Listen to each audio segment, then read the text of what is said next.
দেখুন তো এই ছবিগুলোর মধ্যে কোনটি আসল মানুষের। এটি। আর এই ছবিটি হলো ভার্চুয়াল মডেল। ইমেজ জেনারেশন বা ছবি তৈরির প্রযুক্তি যত উন্নত হচ্ছে, ইন্টারনেট ততই এআই কন্টেন্টে সয়লাভ হয়ে যাচ্ছে। এটি কেন চিন্তার বিষয়, দেখুন শিফটের আজকের পর্বে। Breaking news. যুদ্ধবিধ্বস্ত এলাকায় সাংবাদিক। এই ভিডিওগুলো দেখতে বিশ্বাসযোগ্য মনে হতে পারে, কিন্তু এগুলো সবই ভুয়া। এই ধরনের কন্টেন্ট দ্রুত ছড়িয়ে পড়ছে। সত্য মিথ্যা আলাদা করা দিন দিন আরো কঠিন হয়ে পড়ছে।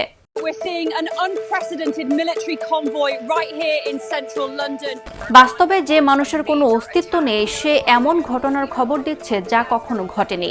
এই ফেক বা ভুয়া ভিডিওগুলো জেনারেটিভ এআই দিয়ে তৈরি। এর পেছনের প্রযুক্তি আরো উন্নত হচ্ছে। টেক্সট টু ভিডিও বা লেখা থেকে ভিডিও তৈরির প্রযুক্তিতে এক বড় ধরনের অগ্রগতি হয়েছে। আপনি ভিডিওতে কি চান তা লিখে দিলেই এটি শুধু সেই ভিডিওই তৈরি করে না, বরং তার সাথে মানানসই অডিওও তৈরি করে দেয়। এটি করতে শুধুমাত্র আপনার ইন্টারনেট সংযোগ দরকার।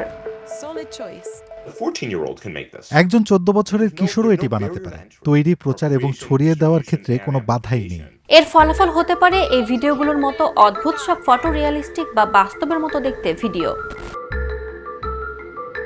মজা করছিলাম, আমি আসল নই। কিন্তু অন্যান্য নকলগুলো ততটা সহজে চেনা যায় না। মাঠ পর্যায়ের সাংবাদিকেরা একসময় বিশ্বাসযোগ্যতার প্রতীক ছিলেন, কিন্তু এই ভুয়া ভিডিওগুলো সেই বিশ্বাস নষ্ট করে দিচ্ছে। আমার মনে হয় এটি একটি গুরুতর সমস্যা, এবং এটা এমন নয় যে তারা শুধু ভুয়া সংবাদ উপস্থাপক তৈরি করছে, তারা আসল উপস্থাপকদের ভিডিও নিয়ে তাদের কণ্ঠস্বর পরিবর্তন করছে। তাই আপনি তাদের দেখে ভাবেন, ও আমি তো এই ব্যক্তিকে চিনি। ক্লিপগুলো যে এআই দিয়ে তৈরি, সেই সতর্কবার্তা প্রায়ই থাকে না অথবা লুকিয়ে রাখা হয়। তবে এআই টুল ভিও দিয়ে তৈরি এই ক্লিপগুলোর মতো ওয়াটারমার্ক আছে কিনা তা খেয়াল রাখবেন। দাঁতগুলো একটু বেশি মসৃণ কিনা তা দেখবেন, অথবা লেখার ভুলগুলো খুঁজবেন। যেমন এই ভিডিওতে HQ বানান ভুল, এবং এখানে আরবি লেখাটির কোনো অর্থই হয় না। ভালোভাবে তাকালে এমন অনেক কিছুই ধরা পড়বে। আপনি যখন এই ছোট ডিভাইসে কন্টেন্ট দেখেন, তখন কোনো কিছু দেখা সত্যিই কঠিন। স্ক্রিন ছোট, আপনি দ্রুত স্ক্রল করছেন। আসল আর নকলের পার্থক্য করার জন্য এটি উপযুক্ত জায়গা নয়। ভুয়া খবরের বিপজ্জনক এই প্রবণতার ভিড়ে আসল খবর হারিয়ে যেতে পারে। আসল বনাম নকল নিয়ে প্রশ্ন তুলতে গিয়ে আমরা হয়তো সত্যিকারের ছবি এবং ভিডিওর উপর বিশ্বাস হারিয়ে ফেলতে পারি। মডেল এবং ইনফ্লুয়েন্সারদের জগতেও এটি এখন বিশাল আলোচনার বিষয়। এই ইনফ্লুয়েন্সার পণ্য ব্যবহারের পরামর্শ দেবেন নিজে ব্যবহার না করে, কারণ তার পক্ষে পণ্য ব্যবহার করা সম্ভব নয়। কারণ আয়তানা লোপেজ বাস্তবে কেউ নন। বার্সেলোনার এজেন্সি দ্য ক্লুলেসের তৈরি আয়তানাকে অন্য যে কোনো ইনফ্লুয়েন্সারের মতোই দেখায়, যাকে কনসার্টে যেতে, ঘুরতে কিংবা কফি খেতেও দেখা যায়। আমরা তাকে জিজ্ঞেস করলাম ব্র্যান্ড অ্যাম্বাসেডর হিসেবে কেন তাকে কেউ বিশ্বাস করবে, যেখানে সে মানুষই নয়। অ্যাম্বাসেডর হিসেবে কেন আমাকে বিশ্বাস করবেন? সহজ, আমার কোনো অহংবোধ নেই, আমি মিথ্যা বলি না, এবং আমার কখনো দেরি হয় না। আমি প্রতিশ্রুতির সঙ্গে নিখাত এক নান্দনিকতা। নারীর স্পন্দন না থাকলেও আমার ব্যক্তিত্ব আছে, এবং প্রতিটি কাজেই তার প্রমাণ মেলে। সততার জন্য মানুষ হতেই হবে এমন কোনো কথা নেই। আয়তানা কোন ধরনের কাজ করে দেবে তা তার এজেন্সি ঠিক করে। এর থেকে মাসে তাদের প্রায় 15,000 ইউরো আয় হয়। কোম্পানিগুলো তাদের পণ্যের প্রচারের জন্য ক্রমশ ভার্চুয়াল মডেলদের সাহায্য নিচ্ছে। গবেষণায় দেখা গেছে, হেডফোনের মতো পণ্যের প্রযুক্তিগত দিকগুলো বোঝাতে ভার্চুয়াল ইনফ্লুয়েন্সাররা বেশি সফল, কারণ তাদের প্রযুক্তি বোদ্ধা এবং বিশ্বাসযোগ্য মনে করা হয়। কিন্তু ত্বকের যত্নের জন্য সৌন্দর্য পরামর্শের ক্ষেত্রে তাদের বেমানান লাগে। ভার্চুয়াল ইনফ্লুয়েন্সাররা এজেন্সিদের প্রচুর অর্থ এনে দিতে পারে, যেমন লিল মিকুয়েলা। বিএমডব্লিউর মতো নামী ব্র্যান্ডের সঙ্গে সে কাজ করে এবং ইনস্টাগ্রামে তার লাখ লাখ ফলোয়ার রয়েছে। ভার্চুয়াল মডেলদের ক্ষেত্রে কর্মী অধিকার, গোপনীয়তার মতো বিষয়গুলো নিয়ে ভাবতেই হয় না। তারা দিনরাত কাজ করতে পারে এবং ভক্তদের জন্য সবসময় প্রস্তুত থাকে। তারা তাদের টার্গেট অডিয়েন্সদের সঙ্গে প্রচুর যোগাযোগ করতে পারে।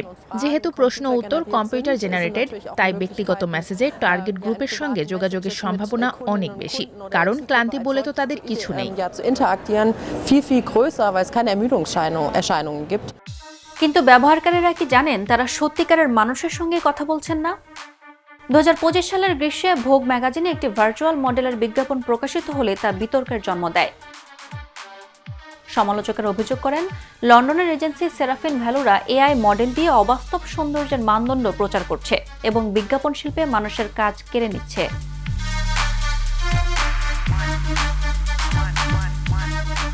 আমরা কোনো কিছু প্রতিস্থাপন করার চেষ্টা করছি না, বরং আমরা একটি বাস্তব সমাধান দেওয়ার চেষ্টা করছি। কারণ ক্লাসিক ফটোগ্রাফিতে সীমাবদ্ধতার কারণে আপনি হয়তো বছরের 2টি ক্যাম্পেইনের খরচ চালাতে পারেন, কিন্তু এআই দিয়ে কাজগুলো আরো দ্রুত ও সহজ হতে পারে।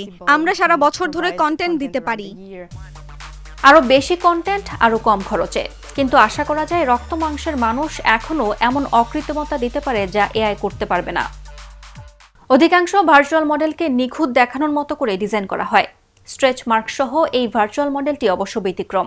এআই ব্যবহার করে বিভিন্ন ধরনের শারীরিক গঠন এবং মানুষের বৈচিত্র্য তুলে ধরা গেলেও উল্টোটাই বেশি হয়। এআই মার্কেটিং এজেন্সি সেরাফিন ভ্যালোরার প্রতিষ্ঠাতারা বলছেন, যেসব মডেল প্রচলিত সৌন্দর্যের মানদণ্ড মেনে চলে তারাই বেশি সম্পৃক্ততা পায়। তাহলে এটিকে আমাদের উপর এমন কিছু অর্জনের চাপ সৃষ্টি করে যা আদৌ অর্জনযোগ্য নয়। মসৃণ ত্বক, নিখুঁত শারীরিক বাঁক, সুগঠিত পেশি। বাস্তব পৃথিবীতে খুব কম মানুষকেই এমন দেখায়। এআই নির্মিত শরীরগুলো সাধারণত খুব গদবাঁধা সৌন্দর্যের মানদণ্ড অনুসরণ করে।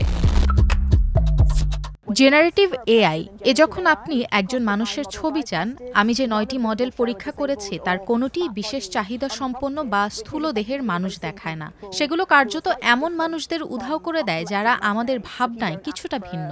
আপনি যদি শরীরের নির্দিষ্ট মাপ উল্লেখ না করেন, তবে মডেলদের মতো স্যাম্পল সাইজের পোশাক পরা মানুষ দেখতে পাবেন। আর যখন কেবল এক ধরনের দেহই বারবার দেখা যায়, তখন অন্যান্য সব দেহকে উপেক্ষিত করে ফেলা হয় এবং কম আকর্ষণীয় হিসেবে উপস্থাপন করা হয়। ক্যামব্রিজ ইউনিভার্সিটির গবেষক আয়শা সবির ডিজিটাল প্রযুক্তির ক্ষমতার বিন্যাস নিয়ে কাজ করেন। একটি গবেষণার জন্য তিনি এআই ইমেজ মডেলগুলোর সীমাবদ্ধতা পরীক্ষা করেছিলেন। তিনি স্থূল আকৃতির মানুষ তৈরির জন্য প্রম্পট লিখেছিলেন।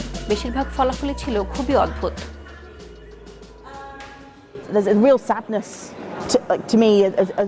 আপনি যখন ভারী শরীরের মানুষের ছবি চান, তখন এই ইমেজ মডেলগুলো থেকে যা বেরিয়ে আসে তা দেখে আমার দুঃখ লাগে। যেমন টোন, রং, মুখের অভিব্যক্তি, শরীরের আকৃতি, তাদের পরনের পোশাক সবকিছুই অনেক কম পরিপাটি, কম সুন্দর ও বিষণ্ণ ধরনের। তাদের প্রায়ই দুঃখী মনে হয়। আমি মনে করি যে ডেটা ইনপুট দেওয়া হচ্ছে এবং সমাজ হিসেবে আমরা ভারী শরীরের মানুষকে কিভাবে দেখি, এটি তার প্রতিফলন। জেনারেটিভ এআইকে ভারী শরীরের মানুষ তৈরি করতে বললে মূলত খালি গায়ের পুরুষদের ছবি আসে, যাদের শরীরের আকৃতি বেশিরভাগ ক্ষেত্রে অবাস্তব মনে হয়। অন্যদিকে নারীদের প্রায়ই অত্যন্ত কামোদ্দীপক উপায়ে উপস্থাপন করা হয়। এআই মডেলগুলোকে প্রশিক্ষণ দিতে ব্যবহৃত ডেটা সেটের প্রতিফলন এটি, যাতে প্রায়ই পর্নোগ্রাফিক ছবি থাকে। বহু পর্নোগ্রাফি ওয়েবসাইটে এআইয়ের দৃষ্টিতে নারীদেরকে বিকৃতভাবে উপস্থাপন করা হচ্ছে। শরীরের আকৃতির ক্ষেত্রেও তা প্রযোজ্য। এছাড়া এআইতে অনেক মানুষের কোনো প্রতিনিধিত্ব না থাকারও নেতিবাচক প্রভাব পড়তে পারে। যখন আমাদের সামনে এমন একটি আদর্শ মানুষের চিত্র তুলে ধরা হয় যার সঙ্গে আমাদের বাস্তবতা মেলে না, তখন তা এক ধরনের অসন্তোষ তৈরি করতে পারে। মানুষ নিজেদের সম্পর্কে নেতিবাচক বোধ করতে পারে। আমার মনে হয় শরীর সম্পর্কিত ভাবনার সমস্যা, অস্বাভাবিক খাদ্যাভ্যাস এবং খাওয়া দাওয়া সংক্রান্ত ব্যাধির এক ধরনের বৃদ্ধি আমরা দেখতে পাচ্ছি। এটা শুধু জেনারেটিভ এআই এর দোষ না হলেও সেখানে চাপ ফেলছে। কিছু ইনফ্লুয়েন্সারের নিখুঁত জীবন দেখে এমনিতেই অনেকে হতাশায় ভোগেন। কিন্তু কল্পনা করুন, অনলাইনে আপনি নিজের একটি এআই জেনারেটেড সংস্করণ দেখতে পেলেন, যা আপনার সম্মতি ছাড়াই তৈরি করা হয়েছে। একটি ডিপফেক, যেখানে এআইয়ের সাহায্যে আপনার মুখ অন্য কারোর শরীরে বসিয়ে দেওয়া হয়েছে। এর শিকার বেশি হন নারীরাই, এবং ভিডিওগুলো প্রায়ই হয় পর্নোগ্রাফিক। নর্দার্ন আয়ারল্যান্ডের রাজনীতিবিদ কারা হান্টার জানেন যে এর অনুভূতি কেমন। ডিপফেক জীবন ধ্বংস করে, ক্যারিয়ার ধ্বংস করে, সম্পর্ক নষ্ট করে, এবং আপনারা জানেন এটি আমাদের গণতন্ত্রে ক্রমাগত প্রভাব ফেলছে। এটি খুব ভয়ের সময়। রাজনীতিবিদ কারা হান্টার একটি পারিবারিক অনুষ্ঠানে থাকা অবস্থায় নিজের একটি পর্নোগ্রাফিক ডিপফেক আবিষ্কার করেন।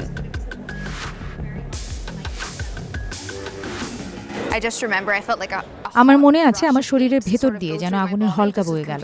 সামনে কি হতে যাচ্ছে তা নিয়ে সম্পূর্ণ ভয় আর উদ্বেগ। আমার মনে হয় আমি কখনোই সত্যিকারের আন্দাজ করতে পারিনি পরবর্তী 3 সপ্তাহ আমার জীবনে কিভাবে কাটবে। আমার জন্য ডিপফেকের অভিজ্ঞতা ছিল আমি ইংল্যান্ড, স্কটল্যান্ড, আমেরিকা থেকে মেসেজ পাচ্ছিলাম। আমাকে রাস্তায় থামিয়ে অপরিচিত এক ব্যক্তি অশালীন প্রস্তাব দিয়েছিল, যার সঙ্গে আমার আগে কখনো দেখা হয়নি। এটি আপনাকে দেখায় যে অনলাইনে ক্ষতি কিভাবে বাস্তব জীবনের ক্ষতিতে রূপ নিতে পারে। কারা হান্টারের এই অভিজ্ঞতা কোনো বিচ্ছিন্ন ঘটনা নয়। পর্নোগ্রাফিক ডিফেক একটি বৈশ্বিক সমস্যা এবং মূলত নারীরাই এর শিকার হন। যুক্তরাষ্ট্রের একদল গবেষক মার্কিন কংগ্রেসের ২৬ জন সদস্যের ৩৫,০০০-এরও বেশি ডিফেক পর্নোগ্রাফি খুঁজে পেয়েছেন, যাদের প্রায় সবাই নারী। যুক্তরাজ্যে একটি তদন্তে ৩০ জনেরও বেশি এমপির ডিজিটালি পরিবর্তন করা ছবি পাওয়া গেছে। ইটালির প্রধানমন্ত্রী জর্জা মেলোনিও প্রায় ডিফেক পর্ন ভিডিওর শিকার হন, যার জেরে তিনি মামলাও করেছেন। পাকিস্তানেও নারী রাজনীতিবিদদের হেয় প্রতিপন্ন করার জন্য ডিফেক ব্যবহার করা হচ্ছে, আর এর ক্ষতিকর প্রভাব শুধু ব্যক্তি পর্যায়ে সীমাবদ্ধ নয়। আমি মনে করি ডিফেক গণতন্ত্রের জন্য বিপজ্জনক, কারণ এটি সত্যকে প্রভাবিত করে, সত্য মিথ্যা পার্থক্যকে স্পষ্ট করে দেয় এবং মিথ্যাকে সত্য হিসেবে উপস্থাপন করে। আমি মনে করি আমাদের গণতন্ত্র সত্য এবং বিশ্বাসের উপর দাঁড়িয়ে আছে। নর্দার্ন আয়ারল্যান্ডের একজন রাজনৈতিক প্রতিনিধি হিসেবে কমিউনিটি বা ভোটারদের সাথে সেই আস্থা সম্পর্ক গড়ে তুলতে আমার বছরের পর বছর সময় লাগে।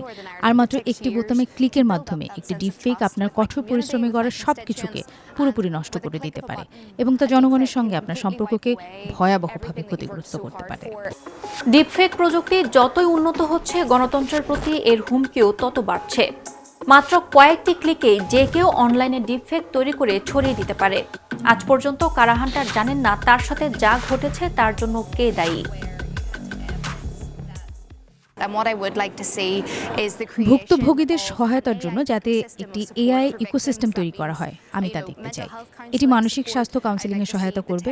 আমি চাই টেক জায়ান্টরা, টেক কোম্পানিগুলো, সোশ্যাল মিডিয়া জায়ান্টরা এগিয়ে আসুক এবং আমার মতো নারীদের সহায়তা, নির্দেশিকা এবং হেল্পলাইন প্রদান করুক, বিশেষ করে আমার মতো যাদের নিজেকে নির্দোষ প্রমাণ করার এবং সুনাম রক্ষার কোনো প্ল্যাটফর্ম নেই। ডেনমার্কে আইন প্রণেতারা চান প্রত্যেক ব্যক্তির যেন নিজের শরীর এমনকি নিজের কণ্ঠস্বরের উপরও কপিরাইট অধিকার থাকে, যাতে ডিফেক সরিয়ে ফেলার দাবি জানানো সহজ হয়। এদিকে আলবেনিয়ার সরকার এআইকে সম্পূর্ণ নতুনভাবে গ্রহণ করছে। ডিএলএ ভার্চুয়াল অ্যাসিস্ট্যান্ট হিসেবে যাত্রা শুরু করলেও এখন তার একটি দৃশ্যমান রূপ আছে। পাবলিক প্রকিউরমেন্ট বা সরকারি কেনাকাটা তদারকির জন্য প্রতীকী মন্ত্রী হিসেবে তাকে নিয়োগ দেওয়া হয়েছে। আশা করা হচ্ছে এটি দুর্নীতি দমনে কাজ করবে, কিন্তু বাস্তবে তা কিভাবে কাজ করবে আমরা এর অগ্রগতির দিকে নজর রাখব। আজ এইটুকুই, দেখা হবে শিফটের আগামী পর্বে।